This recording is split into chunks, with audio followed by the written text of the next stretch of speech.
모세가 하나님께 누구십니까? 이름이 뭐예요? 물어봤더니 하나님이 뭐라고 대답하셨나요? 나는 스스로 있는 자니라. 그 말을 헬라어로 그대로 번역한 게 뭐라고 말씀드렸죠? 에고 에이미, I am, 나다 하는 말입니다. 자신의 신성을 드러내신 말씀이죠. 똑같은 말입니다. 제가 숙제를 내드렸죠. 예수님께서 에고 에이미 하신 구절이 성경에 어디 나오느냐 찾아보셨나요? 안 찾아보셨나요?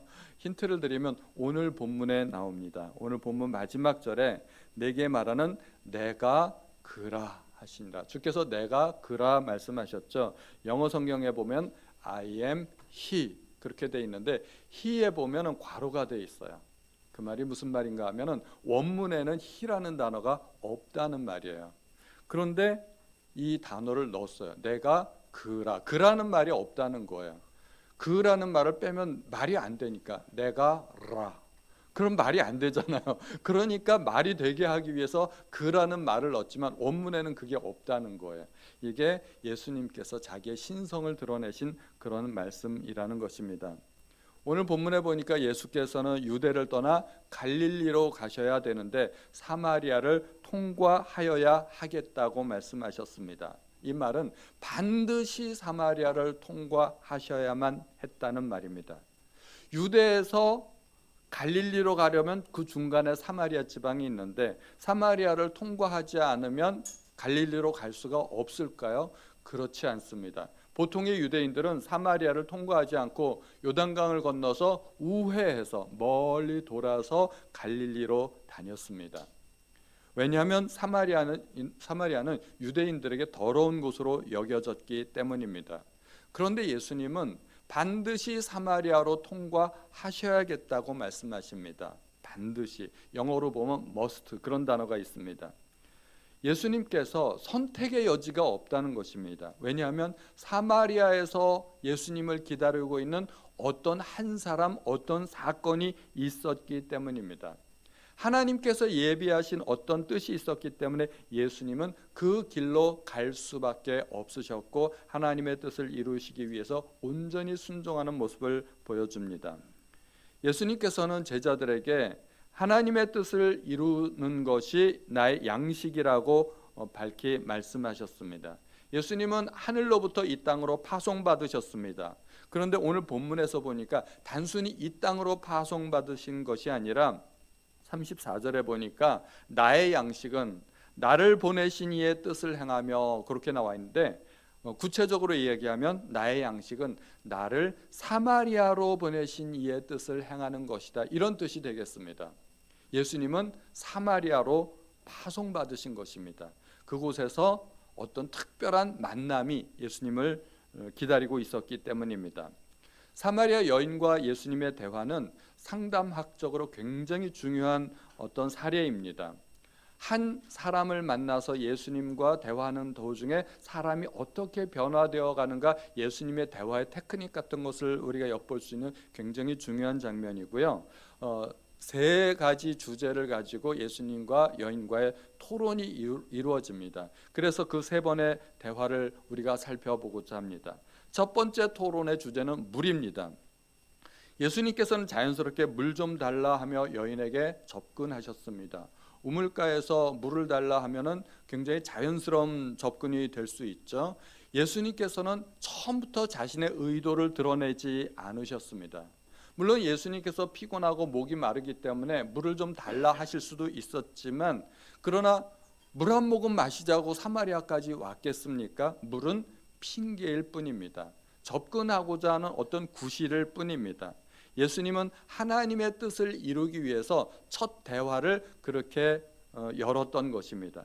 처음부터 예수님께서 시작하자마자 내가 메시아노라 내게 생수를 주러 왔노라 그러면은 여인이 뭐라고 하겠어요? 너나 잘 마시세요. 뭐 그러겠죠. 절대로 받아들이지 않을 것입니다.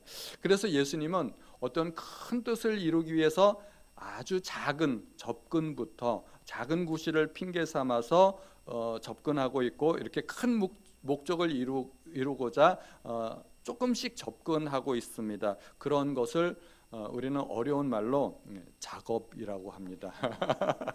예수님께서 여인에게 작업 들어가셨습니다. 나쁜 의미의 작업이 아니라 예수님은 여인을 도와주시기 위해서, 살려주시기 위해서 작업 들어간 것입니다. 그런데 여인의 생각은 달랐죠. 여인은 그것을 수작으로 받아들였습니다. 왜냐하면 지금도 6번째 남자와 살고 있는데 얼마나 많은 남자들이 찝쩍거렸겠습니까? 그러니까 여인이 처음부터 예수님을 좀 쌀쌀맞게 대하는 것입니다. 너도 그동안 내가 만났던 수많은 남자들과 별반 다를 바 없겠지, 그런 생각을 아마 선입견을 가졌었을 것입니다. 그런데 예수님은 포기하지 않으십니다. 예수님께서 오늘 우리에게 보여주시고자 하는 것, 작업의 정석입니다. 바둑에도 정석이 있고 수학에도 정석이 있는데 작업에도 정석이 있다는 걸 우리가 알아야 됩니다. 성공하기 위해서는 사전 작업 또는 물밑 작업 같은 것이 필요할 수 있습니다. 예수님께서는 그래서 물 좀 달라 하면서 여인에게 접근하셨습니다. 그런데 이 접근이 매우 훌륭한 접근이라는 것을 우리는 알아야 됩니다. 물론 예수님은 목이 마르실 수도 있지만 그 말의 의미를 살펴보면 나는 당신의 도움이 필요합니다. 당신은 나에게 도움을 줄 수 있는 소중한 분입니다 하는 그 뜻을 내포하고 있습니다. 예수님은 여인에게 도움을 요청하며 여인의 자존감을 세워주셨고 여인이 중요한 존재임을 인식시켜 주셨습니다. 예수님은 이렇게 긍정적이고 또 부드럽게 접근하셨습니다. 보통 사람은 우리는 어떻게 할까요? 사람을 도와주려고 하면 약간 내가 고자세가 되지 않습니까? 그것도 못해? 잘 봐, 이렇게 하는 거야. 그러면서 약간 고자세가 되거나 아니면 처음부터 다짜고짜 책망부터 하거나 그러기 쉬운데 예수님은 그렇게 접근하지 않으셨다는 것입니다. 그런데 이렇게 접근하는 예수님에 대해서 여인은 3가지 질문을 합니다. 그 3가지 질문은 모두 거부의 뜻을 내포하고 있습니다. 첫 번째, 당신은 유대인인데 어찌하여 사마리아 여자인 나에게 물을 달라 하나이까? 이것은 완전한 거부의 표현이죠. 유대인과 사마리아인이 상종하지 않는 것을 빗대서 이야기하는 것입니다. 평소에는 우리를 그렇게 개취급하더니 이제 와서 물을 달라고 하는 당신의 심보는 무엇입니까? 여인이 그렇게 생각할 만도 하지 않습니까? 유대인과 사마리아에는 엄청난 벽이 있었기 때문입니다.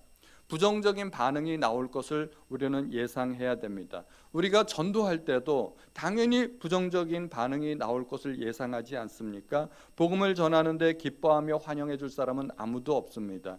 우리는 거부 반응을 예상해야 됩니다. 여인이 2번째 질문을 합니다. 물기를 그릇도 없고 이 우물은 깊은데 어디서 이 생수를 얻겠사옵나이까? 예수님께서 생수를 주겠다고 했을 때 이 여인의 마음속에는 뻥치지 마세요, 그런 생각이 딱 들었던 것이죠. 예수님 아무것도 준비되어 있는 게 없는 거예요. 당신 물바가지가 있어? 두레박이 있어? 당신이 어떻게 나한테 생수를 주겠어? 좋은 소식을 전해줘도 고지 듣지 않는 마음입니다. 우리가 복음을 전할 때도 그렇지 않습니까? 하나님의 선물을 이야기하고 하나님께서 당신을 사랑한다고 했을 때 불행한 환경 속에 있고 낙담과 좌절 속에 있는 사람에게 그런 이야기를 하면 그 사람이 아멘, 할렐루야 이렇게 받아들이는 경우는 거의 없습니다. 하나님은 당신을 사랑하십니다. 하나님은 당신에게 복 주기를 원하십니다. 그러면은 뭐라고 할까요?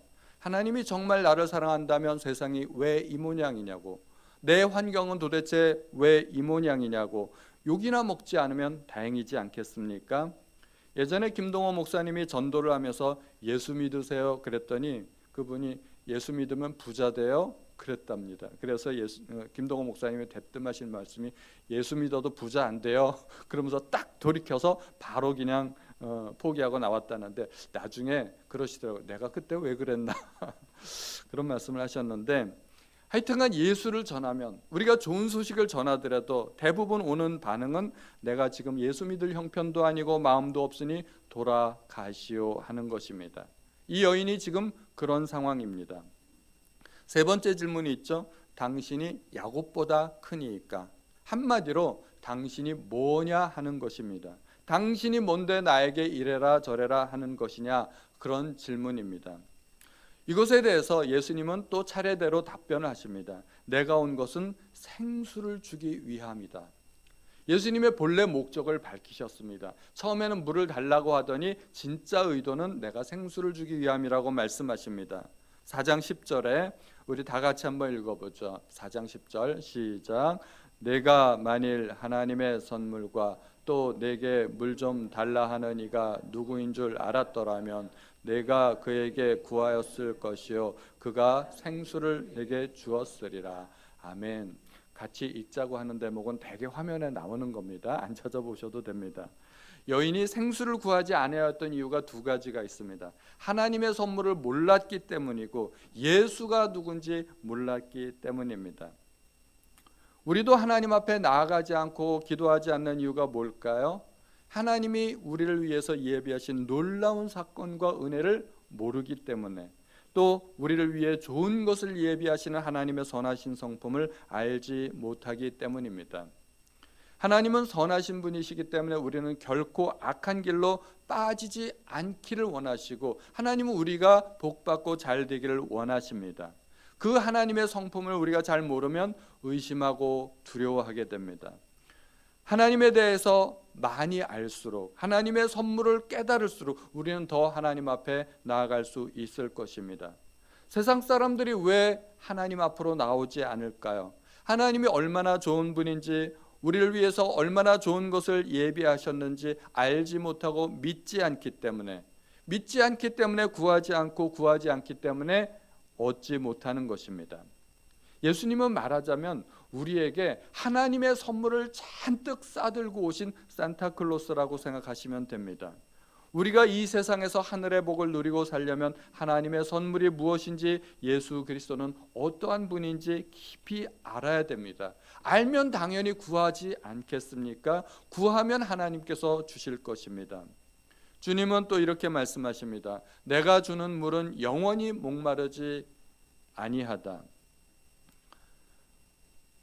여인도 물에 대해서 이야기하고 있고 예수님도 물에 대해서 이야기하고 있지만, 그런데 서로 핀트가 맞질 않고 있습니다. 서로 대화가 약간 어긋나고 있습니다. 그 이유는 여인은 땅의 물에 대해서 이야기하고 있지만 예수님은 하늘의 생수에 대해서 이야기하고 있기 때문입니다. 여인은 비록 이 땅의 것으로 복받기를 소망하고 있지만 예수님께서 진짜로 주고자 하셨던 것은 이 땅의 것이 아니라 하늘의 복이었던 것입니다. 예수님께서는 종종 땅의 것으로 하늘의 것을 설명하시는 경우가 있습니다. 이 땅의 양식으로 하늘의 양식을 설명하시고, 땅의 주스로서 하늘의 주스를 설명하십니다. 또 땅의 떡으로서 생명의 떡을 설명하시기도 하십니다.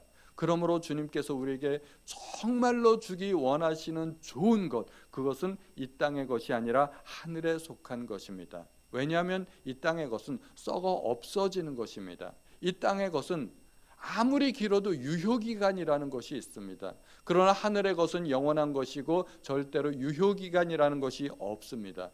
하나님께서는 우리를 위해서 좋은 것, 영원한 것을 준비하신 줄로 믿습니다. 하늘의 생수에 관한 설명을 들은 여인은 이제 조금씩 관심을 갖기 시작합니다.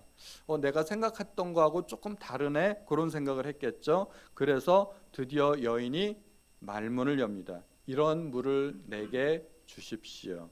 하늘의 물을 달라고 합니다. 그런데 예수님은 곧바로 그 자리에서 내가 생수다 이렇게 말씀하시지 않습니다. 반드시 짚고 넘어가야 할 선결 문제가 있었기 때문입니다. 갑자기 뚱딴지처럼 예수님께서는 남편 이야기로 화제를 돌립니다. 여인의 상황을 잘 아시는 예수님께서 여인의 치명적인 컴플렉스를 건드린 것입니다. 이 남편 문제는 여인의 콤플렉스이기도 하지만 한편으로 여인의 잘못된 행복관을 가르쳐 주는 것입니다. 이 여인은 남편을 통해서 행복을 얻기를 기대했지만 주님은 남편을 통해서는 절대로 참 행복이 존재하지 않는다는 것을 알려주시는 것입니다.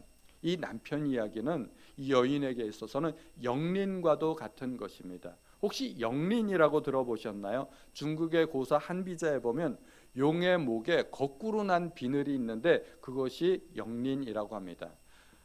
원래 용은 굉장히 순한 동물이기 때문에 용을 잘 길들이면 유용하게 쓸 수 있는데, 그런데 절대로 영린을 건드리면 안 된다고 합니다. 이 영린을 건드리는 순간 그 상대가 누구이든지 그 용은 그 사람을 죽인다고 합니다.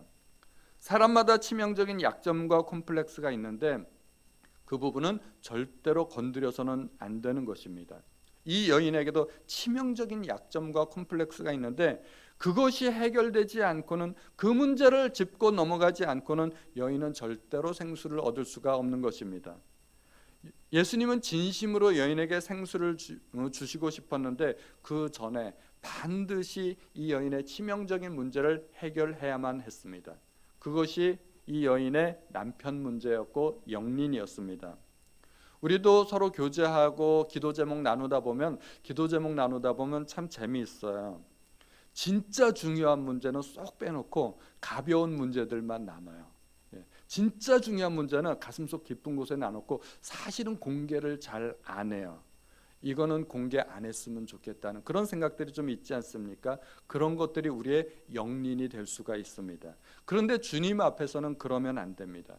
주님 앞에서는 정말 나의 치부를 드러내야 됩니다. 모든 것을 드러내야 됩니다. 그래야 치유받을 수 있습니다. 주님의 남편 이야기에 대해서 여인은 남편이 없다고 이야기합니다. 여인은 자기의 치부를 가리고 싶었을 것입니다. 그런데 주님은 여인의 말이 맞다고 하십니다. 남편이 없다는 여인의 말은 거짓말일 수도 있지만 한편으로는 그 여인의 말이 참말이었기 때문입니다. 여인에게는 남편이 5이 있었지만 그 어느 남편에게서도 진짜 행복을 찾지 못했습니다. 여인에게 참 행복을 주는 남편은 한 명도 없었다는 말입니다. 그러므로 여인의 말이 한편으로 맞았고 여인은 그 고백을 해야만 했던 것입니다. 여인의 그 고백을 풀어서 제가 이렇게 해석을 해봤습니다. 내 방법으로는 인생에 참 행복을 찾을 수 없었습니다. 나는 지금까지 내 방법대로 내 인생의 행복을 추구했었습니다. 그러나 지금까지 내가 믿었던 모든 것들이 헛것이었습니다. 내가 믿고 내가 추구했던 그 어떤 것들도 나에게 만족을 주지 못했습니다. 지금 나에게는 인생에 아무런 희망이 없습니다.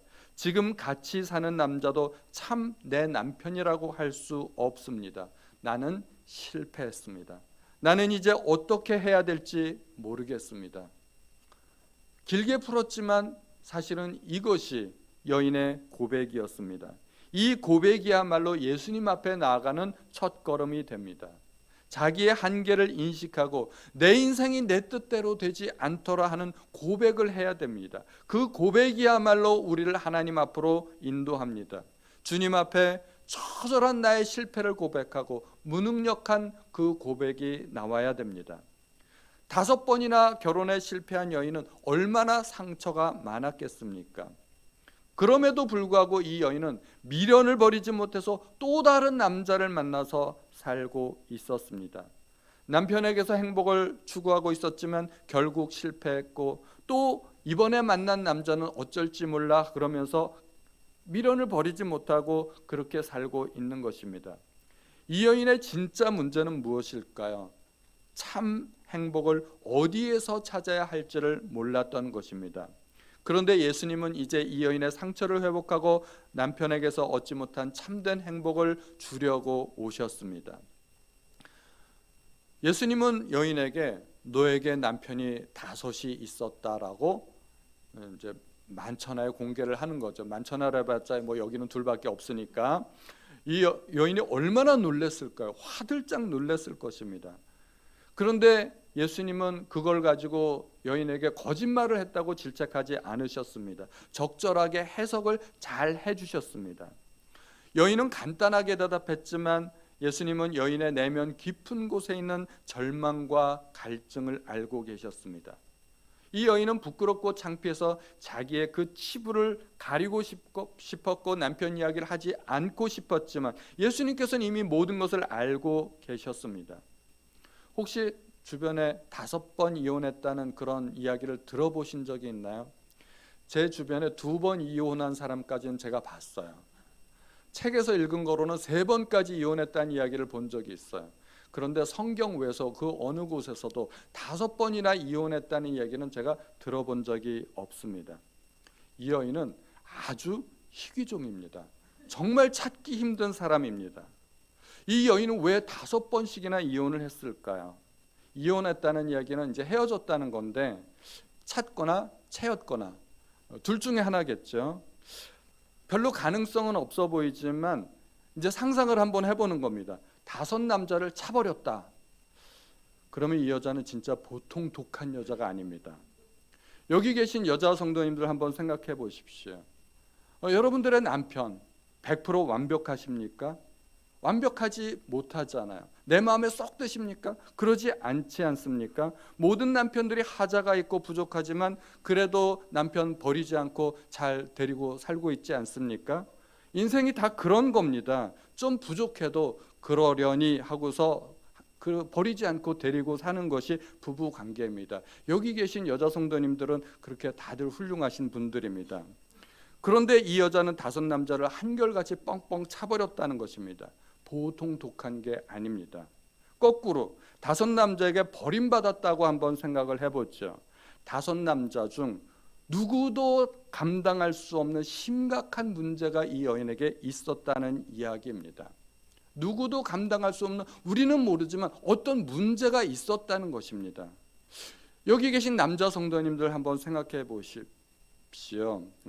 여러분들의 부인들은 100% 완벽하십니까? 마음에 쏙 드십니까? 누구나 다 하자가 있지 않습니까? 그런데 그럼에도 불구하고 포기하지 않고 지금까지 잘 모시고 섬기고 살고 있지 않습니까?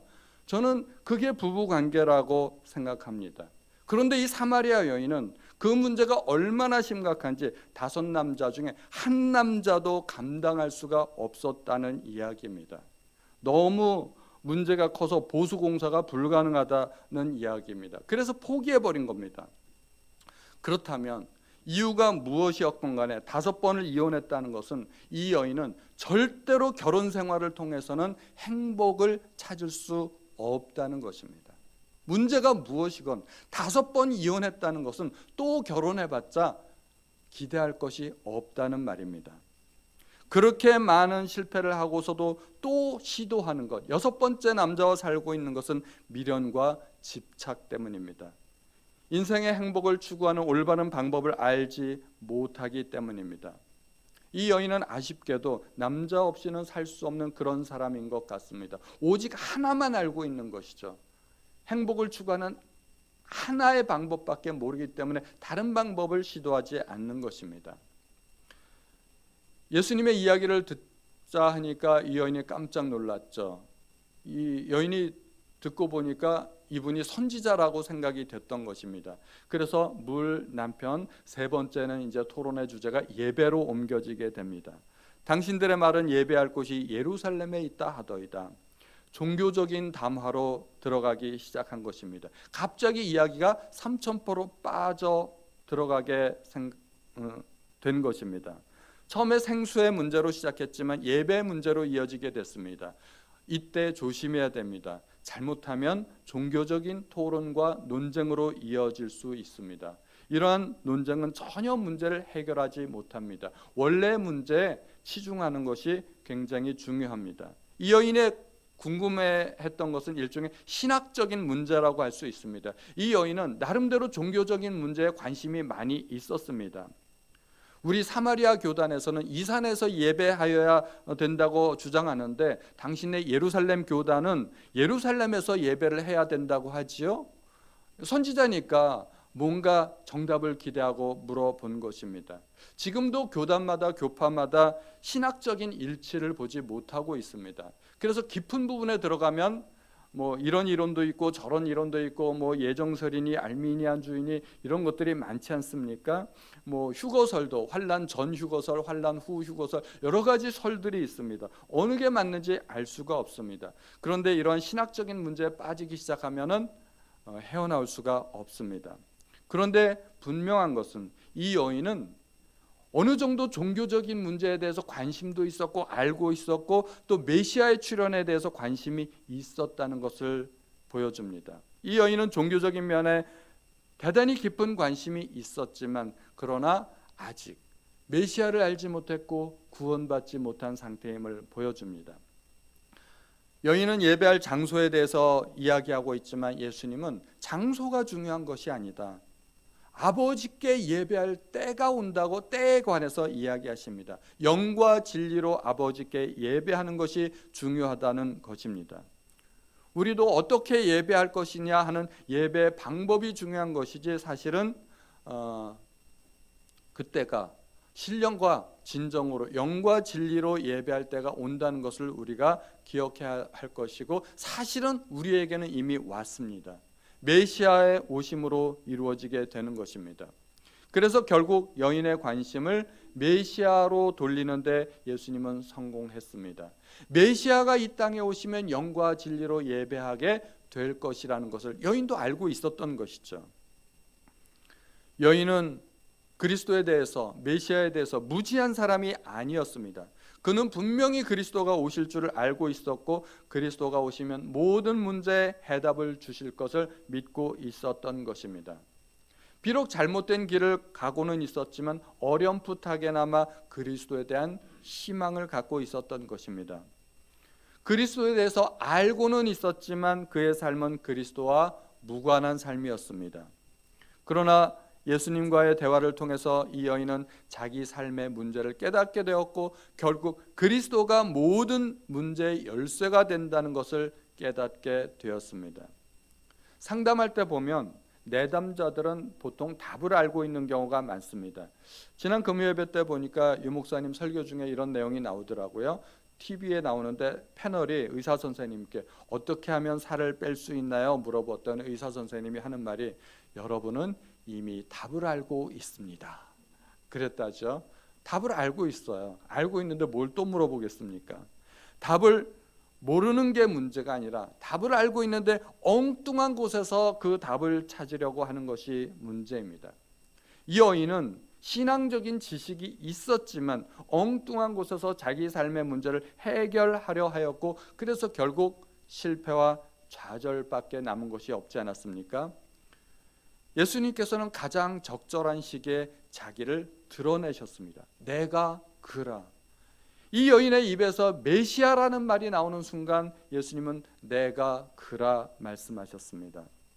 그때나 지금이나 똑같습니다. 예수님만이 답입니다. 예수님만이 길이고 진리이고 생명입니다. 행복의 문제, 인생의 문제, 성공의 문제, 심지어 자녀 문제, 재정 문제, 예수 안에 답이 있습니다. 오늘날의 그리스도인들은 정답을 놔두고 다른 곳에서 답을 찾으려 하지는 않습니까? 니고데모는 인생의 문제를 예수께 나와 상담받은 아주 지혜로운 사람이었습니다. 성경에 나오는 모든 사람의 문제들이 예수님을 만나는 순간 해결이 되었습니다. 가나의 혼인잔치에 포도주가 떨어졌던 문제도 예수께서 해결하셨습니다. 왕의 신하의 아들도 죽게 되었으나 예수께서 해결해 주셨습니다. 베데스다 연못에 38년이나 된 병자도 예수님을 만나는 순간 그의 문제가 해결되었습니다. 먹을 것이 없어 고민하고 있던 제자들에게 예수님께서는 오병이어의 사건으로 문제를 해결해 주셨습니다. 바다에서도 풍랑이 일어 두려워하던 제자들에게 예수께서 풍랑을 잔잔케 해 주셨습니다. 예수님은 모든 문제의 해답이 되십니다. 우리는 인생의 행복을 찾기 위해 좋은 학교에서 또는 좋은 직장에서, 좋은 배우자에서 답을 찾고 있지는 않습니까? 좋은 집과 좋은 차, 풍요로운 삶에서 내 인생의 답을 찾고 있는 것은 아닐까요? 내 인생의 답은 오직 예수께 있다는 것을 믿으시기 바랍니다. 이 사마리아 여인은 6번 아니라 100번을 결혼했다 치더라도 결코 행복하지 못했을 것입니다. 그러나 예수님을 만나는 순간 이 사마리아 여인은 인생이 송두리째 바뀌었습니다. 사람들을 피해 다녔지만 동네로 들어가서 내가 그리스도를 만났다 하고 외치는 사람이 되었습니다. 예수님께 나아가야 됩니다. 예수님께 우리의 문제를 맡겨야 됩니다. 예수님은 이미 우리의 모든 문제를 알고 계십니다. 아무도 모르는 나의 치명적인 컴플렉스를 예수님께 고백해야 됩니다.